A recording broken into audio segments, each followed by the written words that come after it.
Some of the most impressive moments in Spider-Man Brand New Day were created long before CGI was added. From a truck being violently thrown towards Spider-Man to custom camera rigs built for immersive action, the production relied on practical stunts, precision choreography, and some seriously heavy equipment. Hello there, and let's take a look behind the scenes of Spider-Man Brand New Day. Take the Scorpion truck stunt. The goal was to make the truck look like Scorpion had driven his tail into the bonnet and was throwing it at Spider-Man. The team used custom skid pans under the tires to reduce friction and a dead stop wire to prevent the truck from hitting a building. For one major sequence, where Spider-Man fights an army of red-clad ninjas, the filmmakers built a custom Cyclops rig to capture immersive first-person shots, or POV shots, from Spider-Man's perspective. The helmet was extremely heavy, turning every take into a serious physical workout.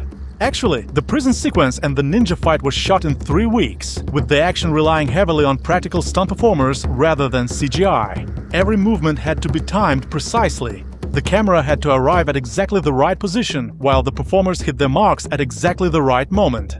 The sequence combines several camera techniques, including Steadicam shots and crane movements, creating a mixture of fluid, immersive perspectives and large-scale action.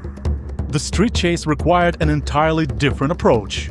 The production used Ukraine and Flighthead 6S camera car technology, allowing the camera to move rapidly alongside the action and capture intense tracking shots that would be extremely difficult with a conventional camera setup.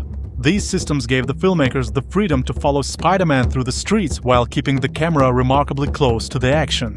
And when you're performing this much physical action, damage to the Spider-Man suit is almost inevitable. Costume technicians were constantly on standby, repairing the suit directly on set so filming could continue. The team experimented with movement ideas before cameras rolled, with director Destin Daniel Cretton giving the dancers concepts to explore. The New York City backlot was specially built at Pinewood Studios in London, spanning about 3 to 4 city blocks. The team also worked with a dog named Whirly and an animal trainer to prepare their actions. One rehearsal expanded a wedding sequence with guests. One goal was to make the characters' powers feel grounded and believable with minimal visual effects. For fast jump sequences, the dancers initially used counts for timing, eventually syncing through breath and voices as they moved through a line of people.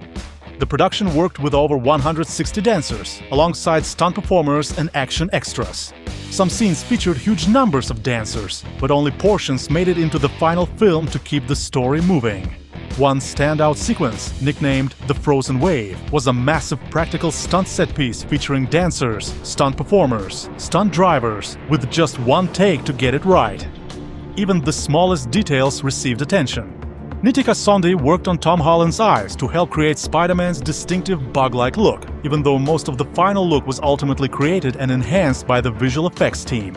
So Spider-Man Brand New Day demonstrates how much practical work happens behind the scenes before the final visual effects ever reach the screen.